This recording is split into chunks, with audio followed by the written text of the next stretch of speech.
I'm not leaving. I'm not fucking leaving!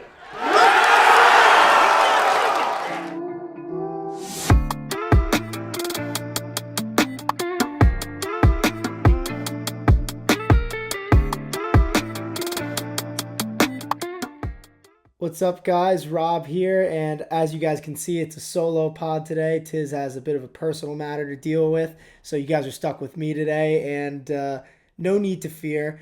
We're going to be talking UFC Atlanta, and I can't wait to get into these fights, so I say we hop right into this main event and talk about what Kamaru Usman did on Saturday night. And the thing is, Kamaru Usman turned back the clock against Joaquin Buckley. It's as simple as that. I mean, the way his wrestling looked in this fight was outstanding. He obviously wins by unanimous decision, 249-46s and 148-47 scorecard.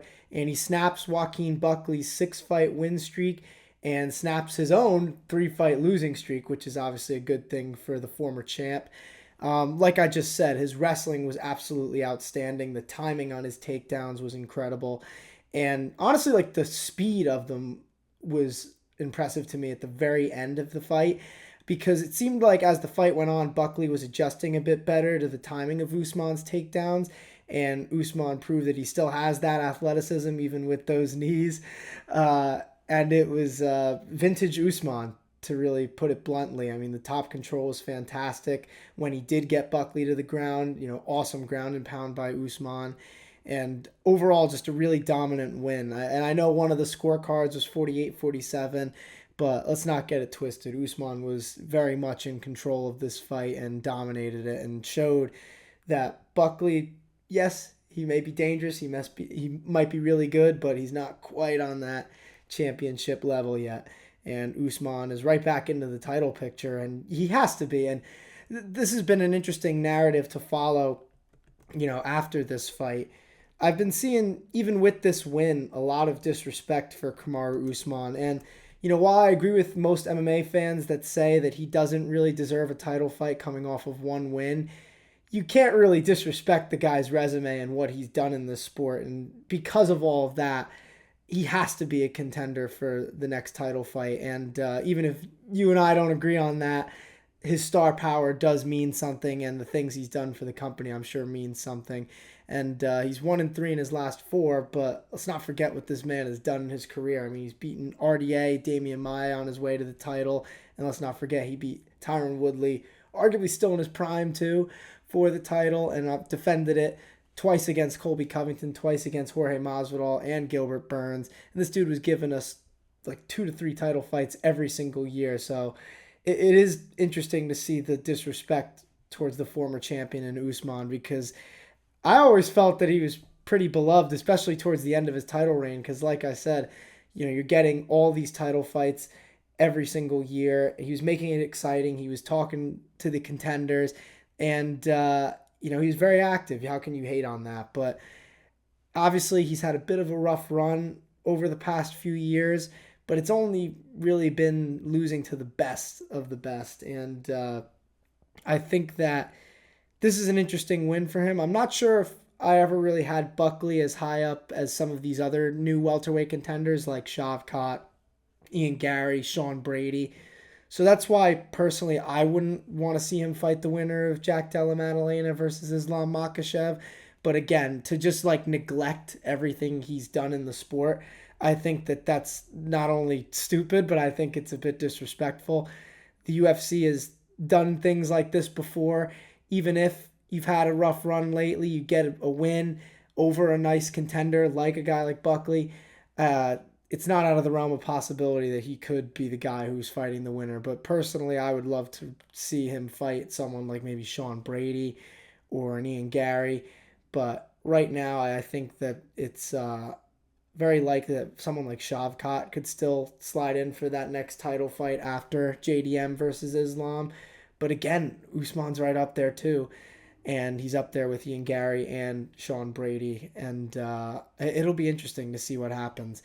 And the thing is, Bilal Muhammad, he wants this fight versus Kamaru Usman. But I don't know if Kamaru wants to fight him that much anymore without that belt. And I don't know if that's a good decision, because I feel like that's a winnable fight for Kamaru.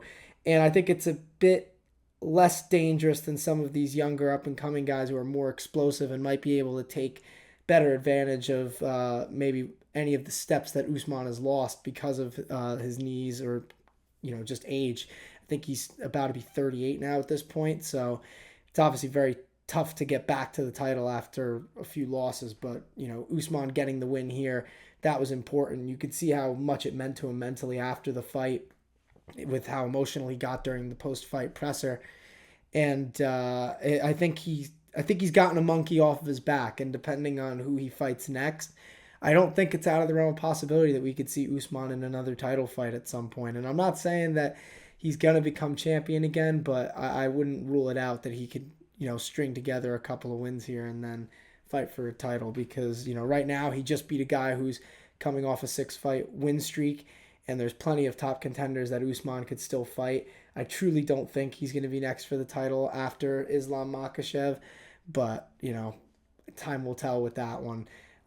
This card made me really happy, though, honestly, because what's up, guys? Sorry to interrupt the podcast real quick, but we have a message for you guys. If you enjoy her handbook's content, you want to see more, consider subscribing to the channel, leaving a like on the videos, all sorts of fight content as much as possible, podcasts, interviews, vlogs. We have it all over here, so thank you, appreciate it. We appreciate you, and like he said, please subscribe. And now, back to the show. Besides Kamaru Usman, we had another former champ in the co-main event who got a nice win, and that was Rose Namajunas. And she beat Miranda Maverick in a really fun back-and-forth fight, honestly. Unanimous decision win for Thug Rose, 230-27s and 129-28. And the first thing that I have in my notes about this fight is just the ground exchanges were really fun to watch. The scrambles were really exciting, especially in that second round when both Thug Rose and Miranda Maverick both went for some nice submission attempts. And Miranda Maverick got really close at the very end of the round there. But a really fun back-and-forth fight. I thought it was relatively even on the ground. Miranda Maverick, I think, is naturally bigger, but Rose Namajunas has just elite technique and elite jiu-jitsu. But I think the difference in this fight was truly on the feet, and Rose was picking Miranda Maverick apart really well from the outside. I think she was a lot quicker than Miranda. I think she was very sharp in this fight too.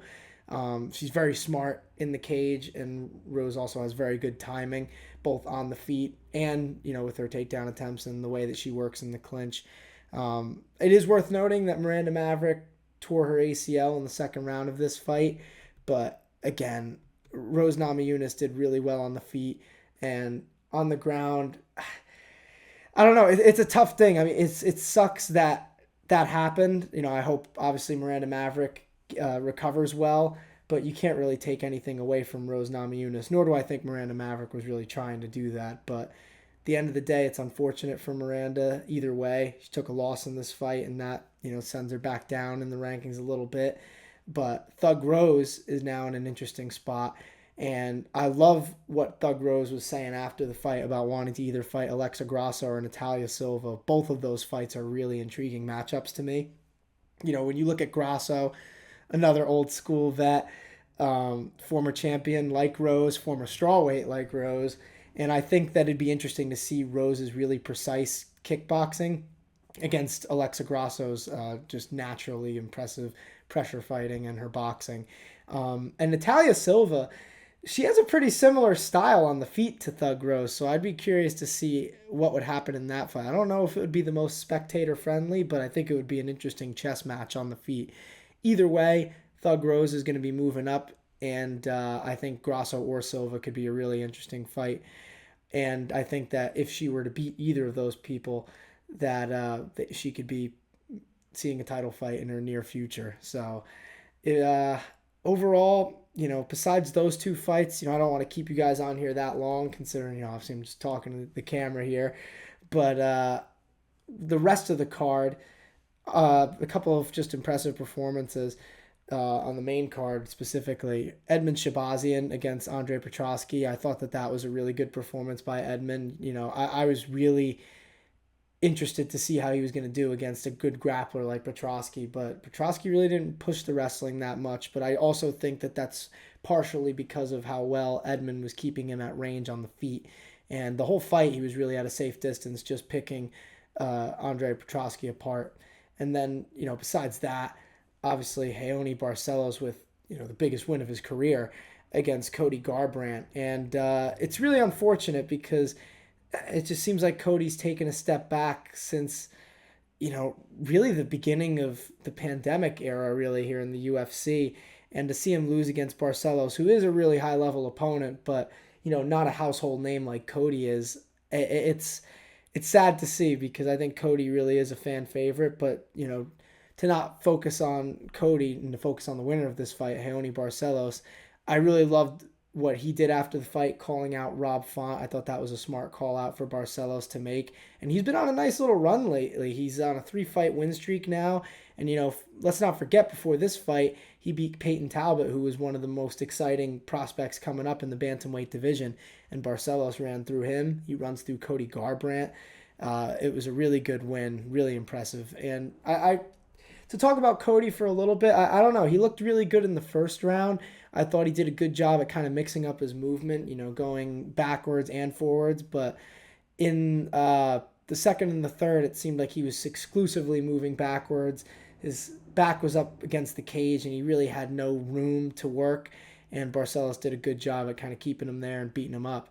And it was a really well-rounded win for Barcelos, I'll say that. And just a really good card in general. A lot of exciting moments, exciting finishes, that's for sure.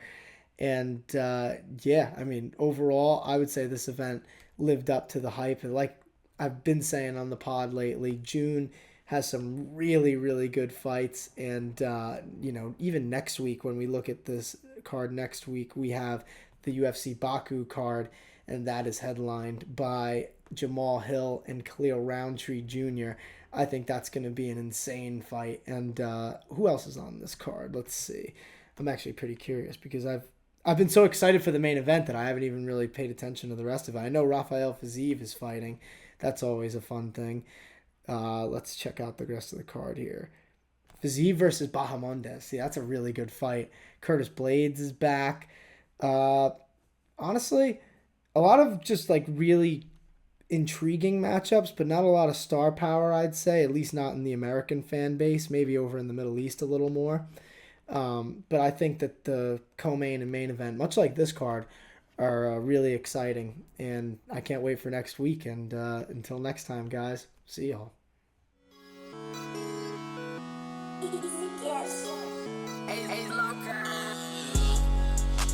Feel just like a superstar. Doing all these drugs, I don't think I'm gonna see tomorrow. Living fast, brand new dash up in a foreign car. It's the type of shit that you be doing when you gone.